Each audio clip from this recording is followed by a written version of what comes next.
Hi friends! మొదటిసారి my hub channel వీడియోస్‌ని వారు సబ్స్క్రైబ్ చేసుకోండండి. 2,00,000 ఉద్యోగాలు ఎక్కడ అనేసి అసెంబ్లీలో ప్రశ్నించడం జరిగింది. సో, ఈరోజైతే మరి రాష్ట్రం బడ్జెట్ సంబంధించినటువంటి ప్రవేశపెట్టనున్నారు. సో, ఈరోజు గూడా మరి దీనికి సంబంధించినటువంటి బడ్జెట్‌లో మరి ఉద్యోగాలకు సంబంధించినటువంటి కొత్త ఉద్యోగాలకు సంబంధించినటువంటి మరి బడ్జెట్ కేటాయింపు ఉంటుందా? లేదా? అనేది చూడాల్సినటువంటి పరిస్థితి అయితే ఏర్పడడం జరిగింది. దాంతో పాటు కూడా మనకు అసెంబ్లీ సమావేశాల్లో మరి కొత్త ఉద్యోగాలకు సంబంధించినటువంటి ప్రకటన ఉండబోతుంది అనేసి గతం నుంచి అనుకుంటూ వస్తున్నాం కదా! మరి ఈరోజు మరి బడ్జెట్ సమావేశం ఏదైతే ఉన్నదో, ఎస్పెషల్లీ ఈ బడ్జెట్ సమావేశంలో మరి కొత్త ఉద్యోగాలకు సంబంధించినటువంటి మరి నిధులకు సంబంధించినటువంటి ఏమైనా ఏర్పాటు చేస్తారా లేదా అనే దానిపైన ఇప్పుడు చూడాల్సినటువంటి పరిస్థితి.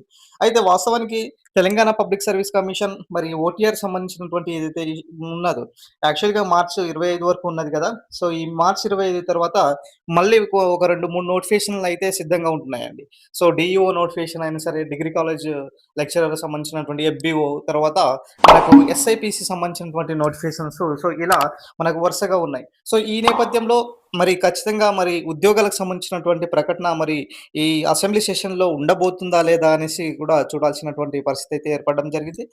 మనకు లాస్ట్ 2 డేస్ బ్యాక్ గూడా కేటీఆర్ సార్, అదేవిధంగా దాసోల శ్రీనివాస్ సార్ గూడా మరి దీనికి సంబంధించినటువంటి ఉద్యోగాల గురించి మరి ఎక్కడ ప్రస్తావించారు లేదు. మరి ఉద్యోగాలు ప్రకటించాలి అనేసి కూడా మరి అసెంబ్లీలో చెప్పినప్పటికీ ఈ ఉద్యోగాలకు సంబంధించినటువంటి విషయంలో మరి ప్రభుత్వము మరి ఫైనల్ వరకు ఎటువంటి నిర్ణయం తీసుకోబోతుంది అన్న దానిపైన చూడాల్సినటువంటి పరిస్థితి అయితే ఏర్పడడం జరిగిందనమాట. సో, పక్క రాష్ట్రమైనటువంటి ఏపీ రాష్ట్రంలో అంటే దాదాపు కూడా ఇక్కడ చూడొచ్చు, మనకు 10,000 వరకు కూడా మనకు జాబ్ క్యాలెండర్‌లో నోటిఫికేషన్స్‌ను విడుదల చేశారు. అంటే గ్రూప్ 1, గ్రూప్ 2 లాంటి సో, పెద్ద పెద్ద ఉద్యోగాలకు సంబంధించినటివి కూడా మనకు జూన్‌లోనే దీనికి సంబంధించినటువంటి ఉండబోతుంది అనేసి కూడా ప్రకటన అయితే రావడం జరిగింది. సో, ఏదేదైనా సరే మరి తెలంగాణలో మరి ఎటువంటి డెసిషన్ తీసుకోబోతున్నారు? మరి కొత్త ఉద్యోగాల సంబంధించినటువంటి అంశం పైన. మరి ఈ ఇయర్ మరి ఈ సంబంధించినటువంటి ఉద్యోగాలకు సంబంధించినటువంటి నోటిఫికేషన్స్ ఉండబోతుందా? లేదా? అన్న దానిపైన ఇప్పుడు చూడాల్సినటువంటి పరిస్థితి అయితే ఏర్పడడం జరిగింది.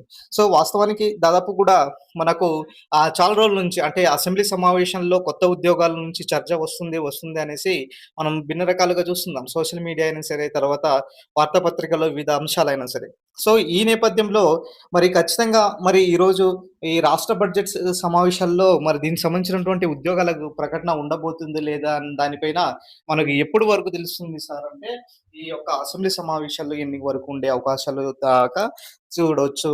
ఖచ్చితంగా మరి ఈ 2,00,000 ఉద్యోగాలు ఏదైతే సరే గతంలో ప్రభుత్వం ఏదైతే చెప్పిందో, ఒక ఏడాదిలోనే 2,00,000 ఉద్యోగాలు ఇస్తామనేసి ఏదైతే చెప్పిందో, సో, దీనికి అనుగుణంగా మరి ఈ బడ్జెట్‌లో మరి సమావేశంలో మరి నిధుల కేటాయింపు ఏ విధంగా ఉండబోతుంది అని కూడా చూడాల్సినటువంటి పరిస్థితి అయితే ఏర్పడడం జరిగింది.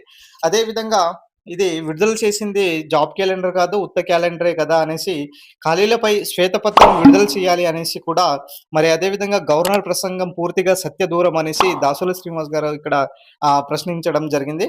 శ్రావణ్ గారు చెప్పడం జరిగింది. దాంతో పాటు మనకు ఏదైతే కొత్త ఉద్యోగాలకు సంబంధించినటువంటి అంశంపై గూడా మరి ఇవ్వాలి అన్న దానిపైన డిమాండ్ వ్యక్తం చేయడం జరిగింది. సో, ఎమ్మెల్సీ సంబంధించినటువంటి అధికారులైనా సరే, మిగతా ఎమ్మెల్యేలకు సంబంధించినటువంటి అధికారులు.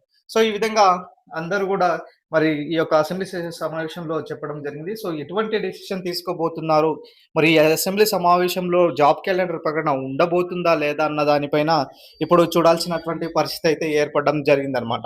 సో, ఏదేదైనా సరే తెలంగాణలో మరి ఈ బడ్జెట్ సమావేశాలనేది ఒక కీలక రోల్‌గా ప్లే చేస్తుంది. ఎందుకంటే ఈ ఉద్యోగాలకు సంబంధించినటువంటి ప్రకటన ఇక్కడ కేటాయిస్తే మాత్రమే ఉండబోతుంది కాబట్టి, మరి ఈ ఇయర్ సంబంధించినటువంటి ఈ ఇయర్ ఏడాది వరకు ఎండింగ్ వరకు అయినా కూడా మరి జాబ్ క్యాలెండర్ సంబంధించినటువంటి అంశము ఎటువంటి ప్రకటన రాబోతుంది అన్న దానిపైన ఇప్పుడు నిరుద్యోగులు వేచి చూడాల్సినటువంటి పరిస్థితి ఏర్పడడం జరిగిందండి.